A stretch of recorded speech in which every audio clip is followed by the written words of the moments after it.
TD Ryan Unleashed is brought to you by Scott Zimet, your State Farm Insurance agent in DeKalb. Call 815-748-3101 or stop by at 2587 Sycamore Road, Suite D in DeKalb. Like a good neighbor, Scott Zimet and State Farm are there. Pizza Villa, pizza, pasta, sandwiches, and more at 824 West Lincoln Highway in DeKalb. Don't forget Kids Eat for Free on Thursday. For delivery or pickup, go to pizzavilla.com or call 815-758-8116.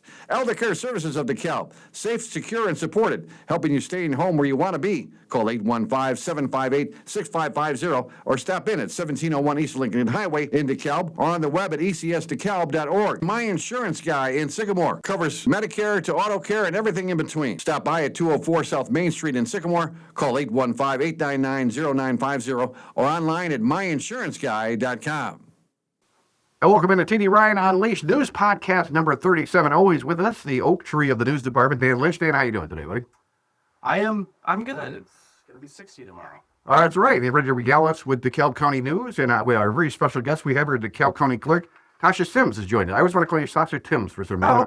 But Tasha's joining us today. Thank you for taking time. Tasha, how you doing? I'm doing well. Thank you very much for having me. This is exciting. Of course, we're gearing up for the primaries here. The primaries. We have the all-day general election on March 12th. Last day to mail by vote. March 16th is the general primary, last day of early voting. And, of course, March 17th is election day for the primaries. I want to get into that. We're going to go through that with you, Tasha. And, of course, we'll have the news here as well. But I wanted to start with the most important question. I was thinking about this. My uncle hated broccoli. And they always told the story about when my grandmother served the broccoli, he would eat the broccoli right away. And then Grandma said, "Oh, you like the broccoli so much," and she served him the leftover broccoli. So I hate to give you the hardest question first, but let me give you the hardest question. Let me give you the broccoli first, and then you can enjoy the pudding afterwards. But back in 2022, you took a survey, and one of the questions they asked you was, what is the level of confidence do you think voters have in local elections? What is driving the confidence or lack thereof? And, of course, things have changed since 2022. A lot of, we just saw the president again complaining about losing the election back in 2020, still getting to that. But let's talk about a local angle here, Tasha, if we can, in terms of security of voting, and how can we reassure our voters here in DeKalb County that everything's on the up and up? Yeah, I get that question a lot. I always offer people the opportunity to come and see what we do. It's your elections.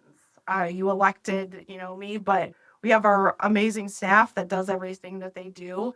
But I get questions, and I would love people to come in so we can show them the different things that we do.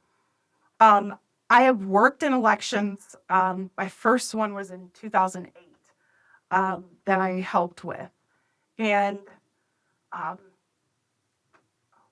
That's all right. So 2008, that was your first election you were involved in. What were you doing? Were you an election judge? Or were you? Yes. I was that was the very start. There was still absentee voting at the time. Okay. And you had to give a reason. And we had the voting like in our little office. And we would maybe have a few people here and there. But as time went on, early voting started. No excuse, absentee. I didn't even know that. So when did absentee voting go away, roughly? Is it there? So that's not even a thing anymore, because early voting took over. In Illinois, we just call it early voting. Okay. Yeah, because you don't need an excuse or anything. So I moved in 2000. Sorry. No, jump in. Yeah. I moved in the year 2000, and I think I voted absentee. Yeah. For that general election. Okay. So you mailed it in. That's what you do here. You mail it in anyway. I recall the process. It was like October, and I was moving. Yeah. And it was absentee, I'm pretty sure. Yeah, you would come in and say you'd have a reason like you're going to be on vacation, out of town, you have a work trip, something like that. You could come in at the time, and then we didn't really look into the excuses. Right. Then you could vote then. But it was just taking off. Now, seeing how it is now, I just know from November 2024 election, we had our highest day of early voting ever, the very last day of early voting, the day before the election. We had 1,012 early voters at our one location in Sycamore. So then we're cranking them out nonstop all day. So to see it evolve the way it is, going from one day to now 40 days of voting, is quite interesting. It sure is. Now, we want to talk about mail-in voting because I Yeah. cut this article out of the Chronicle. This is from Wednesday, February 18th. Illinois residents planning to vote by mail in March 17th primary election are encouraged to get their ballots in the mail extra early. Now, tell us about that. This is an article about King County, but obviously it applies here in DeKalb County as well, right? Yes, we got word that the United Postal Service had changed the way they sort mail or something, which also changed that they no longer guarantee when you have a postmark on the envelope that it is when you turned it in. It could be then, it could be at the sorting facility, which is problematic because by law, we can count a vote by mail ballot if it is postmarked on or before election day. Same type of thing with taxes, postmark. Right. So So is there a grace period, like a couple days or a week after? Can that? In Illinois, we have vote by mail. We can accept them up to 14 days after the election, Okay. as long as they're postmarked on or before election day. So the election's not certified until after Yes. those 14 days, right? Right. Okay. And that time period, of course, that everybody wants to know is Yeah. this it? We're still counting vote by mail. It is 14 days after the election, we certify then. So when we talk about the cutoff day, March 12th, obviously try to do it before March 12th, right? Yes.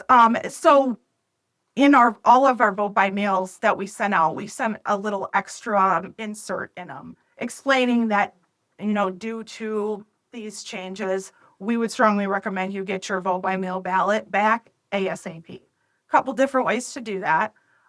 They can vote on it, send it right back. You can go into the post office and ask them to manually postmark the envelope. They do that for free. Really? Okay. Yes. So they still have that they'll So if do. you want to be sure, take it Yep. right to the postal clerk and have them stamp it. Yep. Or we have our 24/7 ballot drop box, which is on right outside of our building. And you can just drive right up to it, drop your ballot in. You do not need a stamp for anything. Just drop it. We check that a couple times a day. And honestly, that's been really used heavily, which is great because we're right there and we're taking them and we're bringing them in the office and scanning them in right there. So that's been a great addition. It looks like people are really using it a lot, and which is good. That's But there's what it's no for. confirmation. In other words, when we vote, when we sign in, and then we get our little sticker or a little. So you do get a I voted sticker Okay. with your vote by mail ballot. Oh, you do. Okay. Yes, because by law we have to offer you a vote by mail sticker All right. Very good. or a I voted sticker. Okay. Yep. Very good. All right. Great. Yeah. All right, Dan, you got some news. Then we'll talk I election like some more. voting that way, actually, with the box in front of it. Well, now why do you prefer that? I don't know. That was just I voted at home and I could really concentrate. My wife and I. Then I didn't want to mail it. I didn't want to put it in the mail. Nothing against the post office. But Well, I know this is a bit of a roll of the dice there. yeah, and I would take it to the. I think I would have to go to Sycamore once, but where I used to live, and you'd meet a lot of people. I mean, there was a lot of traffic. So, and I felt it was the best for me. Yeah. People are feeling very patriotic when they're voting. I love being. That's why I love to wait till election day to do that because. And God bless the election people. And I see here we're blessed in DeKalb County to have more judges than we need. Or was that an older article I was looking at? We can always use Okay. more. So I don't want to jinx it, but I say over and over again, we are so lucky. I don't exactly know what it is, but for our county, we have, knock on wood, have not fell short with election judges. And yes, November 24's election, we had more than we needed, which is amazing because the counties around us, they're having to consolidate polling places because they don't have enough judges to work. So for us to be have extras where we need them, where it's even busier, it beyond happy and proud. Oh, I was going to offer you another piece of broccoli. Is what do you do when you don't have enough judges? But you answer that. So then when do you have to consolidate? Yeah, so a lot of counties, yeah, if they can't get enough judges, they start, they'll have to shut down some polling places or start consolidating them. And it's a problem all around the state. There's constantly legislation being put in to try to drop. For a general election, we have to have 5 judges. Some people are trying to drop that to 3, which we only need 3 in a primary consolidated. But they're just not having enough to Is that pull right? from. Yeah, and we have some very long-time judges, super dedicated. Yes, God bless those people. We Right. have some newer judges, and we're getting some seniors. I was saying, didn't we lower it down like 18 years old? So- If you're a senior in high So school? there isn't an age necessarily. It's any junior or senior in high school with a 3.0 grade point average or above. They have to get permission from the school and their parents. And that actually gets counted. It's not an absence or anything. I think they mark it like it's a field trip. Okay. And they can come and they can either get if they need community service hours, they can do that. Otherwise, they come to training and we'll pay them $200 for the day. I was hey, bring your friend. We could probably place you with your friend. Now, I should point out, it is a long day. That's why, again, I bless the people who do that because you're there for the duration from early in the morning till It it is. closes there. But what a great civic lesson to do that. Yeah, and And pick up $200 on top of it. it is. That's great because it helps the seasoned judges. The kids are a little better with technology. They run around a little more. But it also helps the kids because they're sitting many hours with other generations and kind of mixing that. It's fun. It's fun to see. And I'll let Dan get to know. I have to tell us my mom and dad were both election judges back in the day in 1960 when President Kennedy was running. And the long story short, that basically they said they kind of closed the polls early. They kind of shut things down early because Daley had arranged for Kennedy to pretty much get the nomination there. But that was a whole nother story. But I always remember Mom and Dad talking about they went to the party early. Went back. We're supposed to close it. Mom, Dad, they're not with us any longer. I'm sorry. But they were election judges for many elections. So, or what do you got for Tues, Dan? I'm still thinking about a 3.0 GPA. Yeah, they'll be out of the club, that's for sure. A Rockford woman is accused of firing a gun in a Genoa home. This was last week. According to arrest documents, February 13th at around 10:30 p.m., police responded to the 32,000 block of Pleasant Hill Road.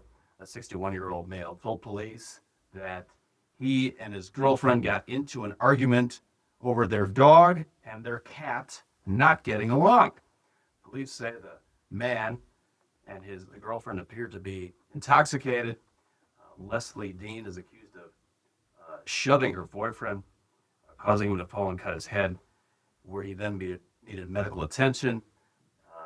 The 60-year-old Dean is accused of grabbing one of her boyfriend's handguns and firing off 3 rounds in the bedroom where he was standing. Oh, my. She missed. Dean was taken to DeKalb County Jail. She's charged with 2 counts of domestic battery and reckless discharge of a firearm. Yeah, we've had our friends from Safe Passage in here on a couple of times, actually. And this, the domestic violence situation is so scary. Then when you put a gun in the mix, that really gets crazy there. But so where does that stand right now, Dan? So they, Well, they hauled her off. okay. But yeah, booze, And be charged with reckless discharge of a reckless firearm? discharge of a firearm. I was wondering what that would do to the roof of it. I mean, Yeah. you're gonna have a leak in your house. Huh. I mean, I've never seen it happen. No. No, we'll leave that one alone. That's crazy, but very sad too. But again, thank God we have Safe Passage, and of course they're building a new facility for that, and unfortunately we do need that facility. On a lighter note, DeKalb County appointees a new administrator after 18 months of searching. Ruth Kedzior will be our guest. I just tried to. Is it Kedzior? Is that how you say it? I'm not sure. Kedzior? I believe so. Kedzior? Okay. A new county administrator concludes a 19-month surge, replacing Brian Gregory. Brian, just a great guy. We had to interview him several times at the radio station. Ruth was named to be the next DeKalb County administrator. She will be appointed Wednesday by unanimous vote. She'll start her job on March 9th. Recently served as a senior administrator for the wasteland treatment for the Metro Water Recovery in Colorado. Dan and I both spent some. Have you ever spent any time in Colorado? I have been there. Okay. Yeah. A beautiful Once. place, it is.